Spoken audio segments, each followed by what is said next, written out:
욥기를 쭉 공부해 왔습니다. 이제 욥기의 주제, 욥기의 메시지를 마지막으로 정리해 보려고 합니다. 이미 지난 시간에 그 주제 4개를 써드렸죠. 자, 이렇게 4개를 해놨는데 물론 한 학자의 주장이라고 생각 마시고 쭉 보셔서 욥기를 이해하는데 욥기에서 그 깊은 그 은혜를 받는데 도움이 되시기를 바랍니다.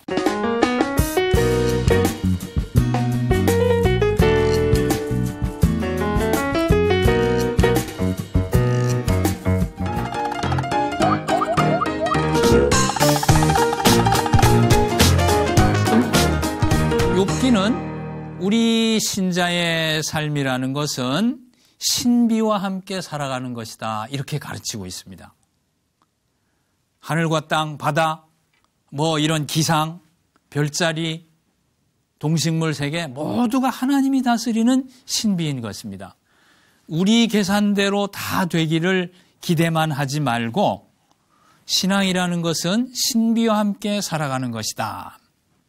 하나님의 다스림은요, 우리 이성 위에, 우리 이성 너머에 있는 것입니다. 그래서 우리 인지 범위를 넘어가는 통치를 하는 것이 하나님의 주권이며 경륜이라는 생각을 우리가 가지고 살아야 되는 것입니다. 그러니까 아무리 예수를 잘 믿고 바른 생활을 해도 실패하고 공경을 겪을 수도 있죠. 그렇게 짜증을 낼 수도 있겠지만은 그 모든 순간에 내가 다 이해하지 못하고 내 마음대로 내가 보기에 다 좋은 방향으로 움직이지 않는 하나님의 신비가 있다는 사실을 우리가 받아들이면서 살아야 되겠습니다. 그런데 내가 모르는 신비의 공간 하니까 굉장히 불안하게 생각할 수가 있어요. 자, 하나님의 다스림을 동그라미로 표현했습니다. 그러면 여기 작은 부분 그려보겠습니다. 이렇게 작은 부분은 내가 조금 아는 부분이에요. 저도 지금 아는 것처럼 말씀드리고 있는데, 공부한 그 부분은 아는 거죠. 그러나 대부분 큰 부분은 내가 알지 못하는, 영어로 말하면 beyond human comprehension. 내 이해를 넘어선단 말이죠. 또는 above. 인간의 이해 위에 있고 이해를 넘어서는 이사야 55장에도 내 길은 너희 길과 다르고 내 생각은 너희 생각과 다르고 그 말씀 있지 않습니까? 그런 식으로 이 하나님은 이 신비라는 공간을 가지고 우주를 운영하고 계신 것입니다. 당장 정의라는 게 딱 법칙에 맞게 탁탁탁탁 맞아 들어가지 않는단 말이죠. 하느라고 했는데 누명을 쓰고, 하느라고 했는데 오해를 받고, 하느라고 했는데 공경을 겪고, 얼마든지 그럴 수 있죠. 근데 이제 문제는 뭐냐면은, 신비하니까 이건 너무 두렵고, 어떻게 해버리실지 모르겠네. 하나님이 막 아무렇게나 해버리실지 모르겠네. 이렇게 걱정할 수 있는데, 그것이 아니고, 이 신비는 그리스도를 보내실 정도의 큰 사랑으로 충만한 신비입니다. 걱정 안 해도 되는 거죠. 구약 성경적으로 말하면은 헤세드로 충만한 신비라고. 헤세드가 가득한 신비라고. 그러니까 우리는 하나님의 주권과 은혜를 믿고 따르는 것입니다. 그래서 이 신비라는 말에 대해서 너무 걱정스럽게 생각할 거 없고, 다만 주어지는 일들에 대해서 내가 어떤 태도를 취하느냐 하는 것이 이 신비에 대한 생각이 굉장히 도움을 줍니다. 자, 요거 하나 보충드리고 싶고요. 정의의 하나님, 길게 하나님은 전체적으로 정의로 통치하신다는 말씀이고.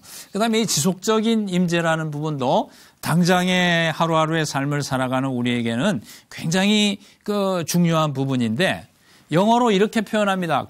그분은 여전히 우리와 함께 계시다. 두려워 말라 내가 너와 함께 함이니라 수없이 나오는 말이죠. 욥기적으로 표현하면 영어로 이런 표현을 씁니다. He's still there. 주님이 거기에 계속 계셨다고. 여전히 계셨다고 안 계신 것 같았지만 4장에서 27장 사이에 욥이 그냥 믿음도 다 팔아먹은 사람처럼 그냥 죽겠다고 친구들 공격하고 하나님 공격하고 할 때 하나님 없는 것 같았죠. 하나님 의지제는 욥과는 상관없고 안 도와주시는 분 같았지만은 38장에 드디어 나타나신 거 보면 그는 여전히 거기에 계시다. 여전히 거기에. 거기는 우리 신음하는 우리 삶의 현장. 거기 하나님이 있다는 거죠. 이것처럼 중요한 진리도 없을 거예요. 구속의 은혜와 이 섭리의 은혜는 성경 전체를 떠받치는 두 기둥인 것입니다. 가장 어려울 때. 그래서 저는 제 책에도 그렇게 썼습니다마는 우리 믿음이란 게 뭐냐?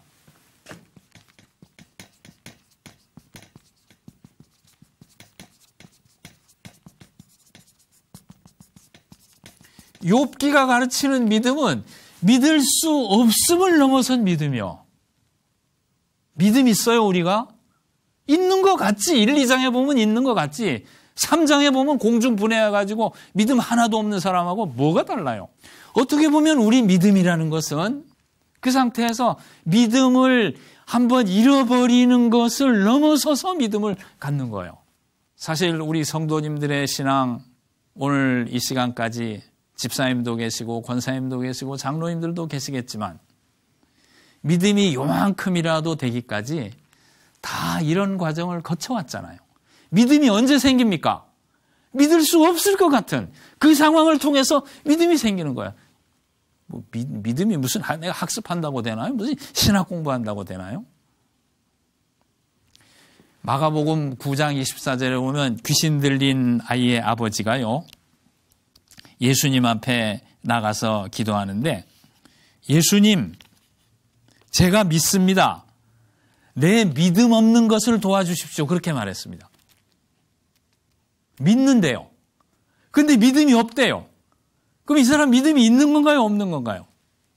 그냥 그게 믿음이죠. 뭐 자식이 그러니까 믿어지나요? 이게 하나님 계시면 이럴 수가 있나? 이 사람의 고백이 우리 인류 모두의, 우리 신자 모두의 고백인지 모르겠어요. 내가 믿음이 없는 걸 도와주세요. 그 말밖에 못하는 거예요. 믿습니다. 믿고 싶습니다인지 믿습니다인지 말하지만 그래서 믿음 자랑할 것도 없고 우리가 겪어가는 과정 중에서 정말 믿을 수 없을 정도의 그런 공경을 겪는 그 순간이 온다 하더라도 그 자리가 믿음의 자리야. 그 자리가 새로운 믿음의 자리야. 그것을 통해서 우리가 이만큼 자랐어요. 하나님의 보호와 인도는 우리 믿음 위에, 우리 믿음 너머에 있는 것입니다. 우리 믿음에 의존하는 게 아닙니다. 아마도 먼저 인도하시고 그 맛을 보고 그게 참여하라고 믿음을 주신 것이겠죠. 하나님께서 부른 백성들은 포기하고 싶습니까? 포기하세요. 그래도 안심하세요. 하나님의 인도는 우리 생각을 넘어서는 거예요. 우리 믿음도 넘어서는 거예요. 안 믿어집니까? 그래도 안심하세요. 그것이 성경적 신앙이고 욥기의 신앙이지. 욥기가 믿음 파산한 거 저는 얼마나 반가운지 몰라요. 이런 사람도 하나님이 찾아주셨네. 일반에게 적용할 수 있는 원리죠. 나에게도 적용할 수 있는 원리죠. 믿음이 다 사라져버린 파편처럼 흩어져 버리고 자기 생활이나 자기 생일까지 저주하는 이 형편없는 망나니한테 하나님은 그러나 38장에 분명히 찾아오셨습니다. 폭풍 가운데 찾아오셨습니다. 나는 분명히 존재한다. 그 임재를 확실히 각인시켜 주시는 것이 이 폭풍 가운데라는 말이 뜻하는 것이 아닌가 생각합니다. 욥기 38장에 폭풍 가운데 나타나신 하나님을 기억하면서 어떤 곤경 가운데서도 좌절하지 말고 우리 심사의 어떠함, 우리 그 자랑스러운 믿음의 어떠함에 관계없이 하나님은 우리를 사랑하시고 독생자를 보내신 게 먼저니까 우리를 가장 안전한 방향으로 인도하고 계신 것입니다. 그래서 이처럼 우리가 욥기 말씀 가운데서 최대한 얻을 수 있는 것들을 살펴보았습니다. 불가해한 신비, 정의의 하나님, 그리고 언제나 우리 실존을 지키는 그 하나님의 임재가 함께한다. 어떤 공경 가운데서도 우리는 바른 삶을 살도록 애써야 한다. 이와 같이 해서 욥기의 주제, 욥기의 메시지를 정리해 보도록 하겠습니다.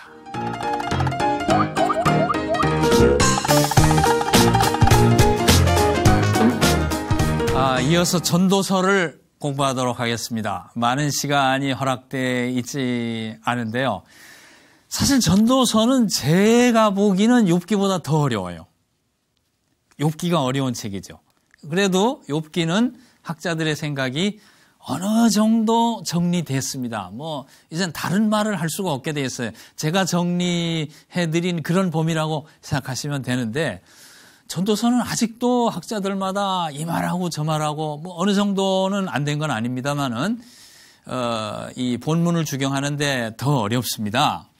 어휘나 문장이 어려운 것은 아닌데요. 아닌데 이 전도서는 너무 불평이 많아요. 그리고 책 전체가 뽀얀 불평으로 아주 좀 냉소적인 불평으로 가득해 있어서 이걸 어떻게 처리해야 되나 정말 어렵습니다. 그래서 혹자는 회의주의 책이다, 혹자는 비관주의다, 혹자는 허무주의다, 또는 쾌락주의, 금욕주의, 별의별 해석이 다 있었습니다. 다 일부 타당성이 있어요. 근데 코끼리 다리 만지기 식으로 요쪽 만져서 이 말, 저쪽 만져서 저 말, 그런 것이 많아요. 또 우리 한국 사람들은 읽으면 이게 불경인가? 허무하다, 허무. 이게 무슨 소리야? 짧은 시간이지만 욥기 해석의 길을 하나 제시해 보겠습니다. 자, 어떤 큰 어려움이 있냐면요. 첫째 부딪히는 문제, 두 가지 해석의 숙제가 있어요. 첫째는 헛되다고 하는 말이 부정확한 번역일 때가 많아.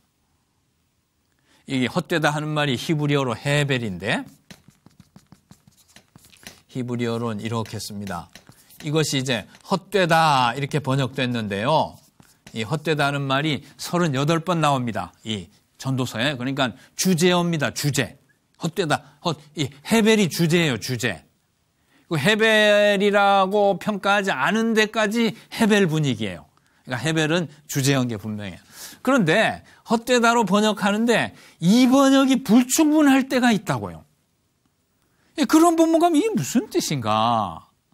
그래서 헤벨의 의미가 첫째 전도서 해석하는데 굉장히 큰 걸림돌이고, 두 번째는 이건 제가 붙인 이름입니다만 불평의 해석학.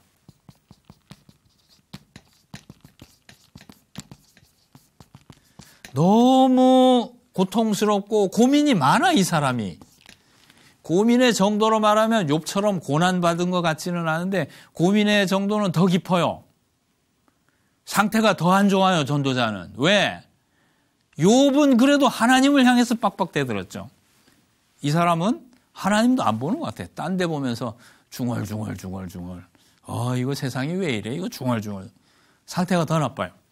다루기가 어려운 책이에요. 자, 그러면 간략히 요약을 해서 말씀드리면, 헤벨이라는 것은요, 원래 뜻은 수증기, 숨 이런 뜻입니다. 수증기, 숨. 그러니까 이게 숨 쉬는 거, 수증기 이런 거 금방 없어지죠. 실체가 없다 그런 말이에요. 어떤 실체가 없냐면 의미가 없는 거예요. 의미가 없거나 질서가 없거나. 또 이제 다 풀어쓰기 어려우니까 그냥 영어로 쓰겠습니다. void of meaning, 의미 없는. 그래서 meaningless, 의미 없는, 이렇게 번역하는 이제 영어 역본들도 있습니다. 그 다음에 void of order, 질서가 없는. 이제 결론부터 말씀드리면 이런 두 가지 의미를 말하는 건데, 저는 이제 신학적으로는 그런 이름을 붙입니다. 창조 질서의 혼돈에 대한 불평, 도덕 질서의 혼돈에 대한 불평, 이렇게 이름을 붙이는데 너무 결론부터 얘기 드려버린 것 같은데요.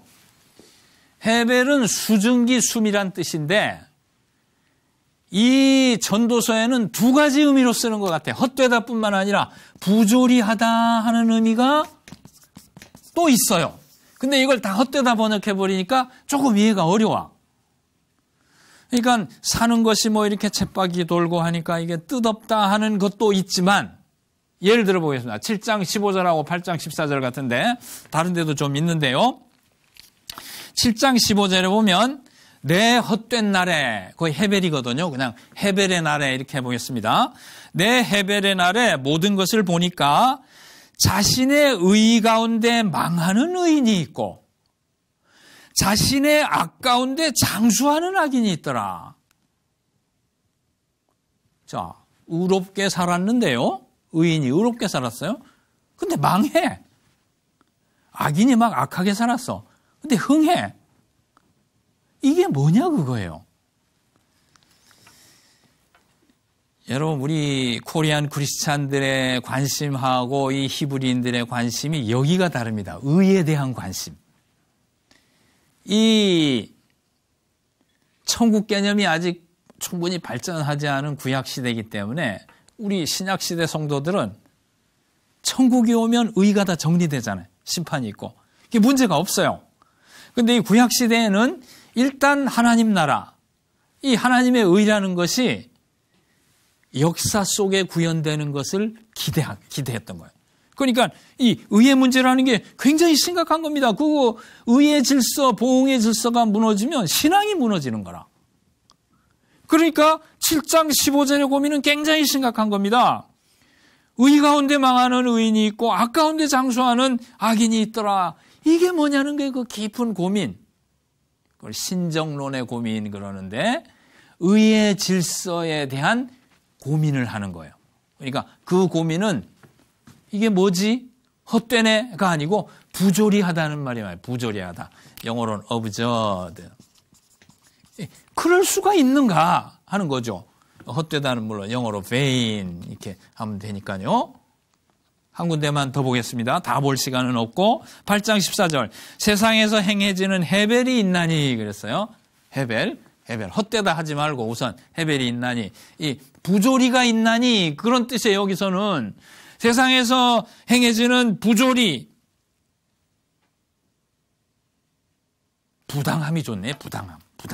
부당함 부조리하다 부당하다 부당함이 있나니 즉 악인들의 행위에 따라 받는 의인이 있고 그러니까 의인인데 악을 행한 것처럼 보응을 받아. 이럴 수가 있나요? 의인의 행위에 따라 받는 악인들도 있는 것이라. 악인인데 바른 행위한 것처럼 축복을 받고 형통해. 내가 이르노니 이것도 헤벨이라 그러는데 이것도 너무 부당해. 영어로 unfair. 너무 부조리해. 헤벨이란 말 38번 쓰이는데 이 뜻도 있고 이 뜻도 있다는 거예요. 그것을 좀 기억하시고 좀 읽어보시면 좋겠습니다. 좀 주석들에 이게 충분히 설명이 안 돼 있는데요. 우리 시청자 여러분께서 보시면서 한번 어디는 헛되다고 어디는 부조리하다고 아주 간단하게 두 개를 찾아놓은 건데 요거 그렇게 한번 성경도 읽어보시기 바랍니다.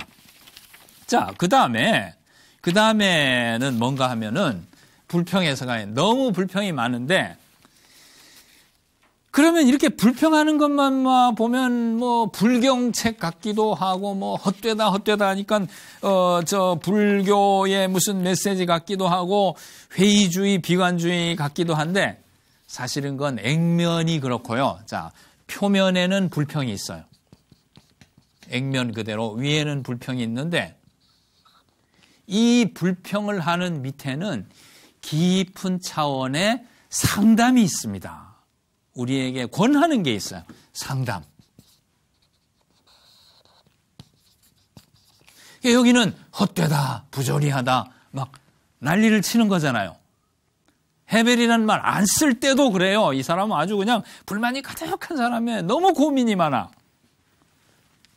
산다는 게, 해 아래 산다는 게 이렇게 뜻없는 건데, 뭐 많이 수고하는 것도 사실은 뭐 큰 이상을 걸고 대단한 것처럼 하지만 시기 질투로 하는 거고, 이게 다 뭐 의미 없는 헛발질 하는 건데, 이게 사는 게 뭐냐 하는 것과 동시에 어떻게 해서 하나님의 정의가 실현되지 않는 세상이란 말인가.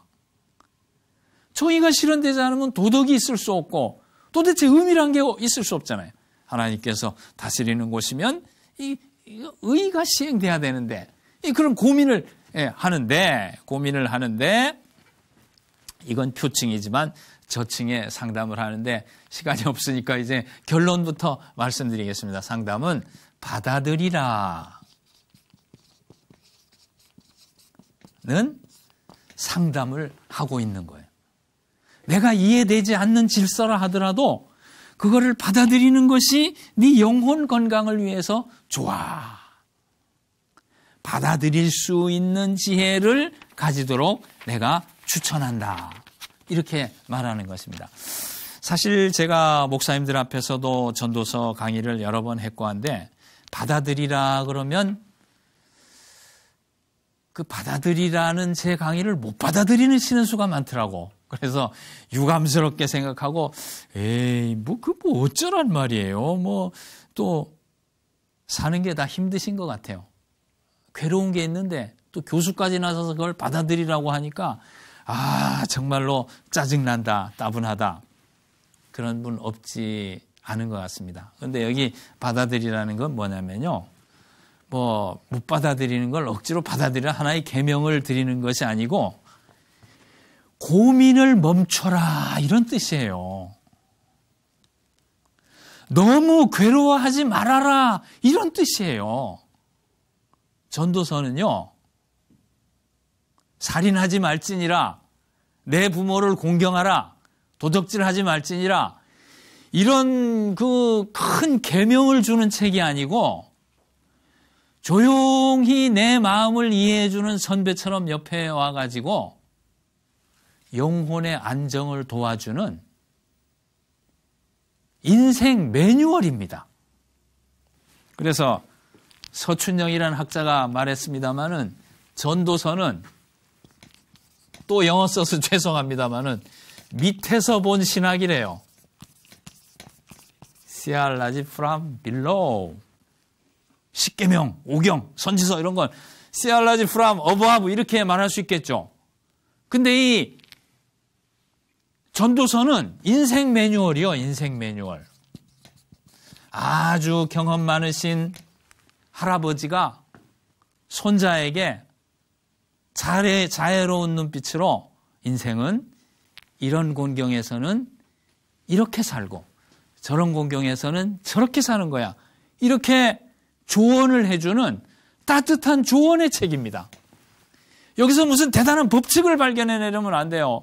또 어떤 경우는 보면 학생들도 뭐 주경시켜보고 하면은 전도서에 신학해서 여기서 하나님 막 하는데, 사실은 전도자의 그 잔뜩 차 있는 불평 가운데서 거기서 신론을 찾아내고 인간론을 찾아낼 수 있을까? 그런 생각이 들어요. 오히려 조언이요, 조언, 상담을 한다니까요. 해소되지 않는 문제를 가지고, 내가 해결할 수 없는 문제를 가지고 멱살을 붙들고 싸우지 말라는 거야. 싸움을 포기하라, 물러서라, 이거 받아들여. 그래서 루터도요, 정말 루터는 대단한 분이에요.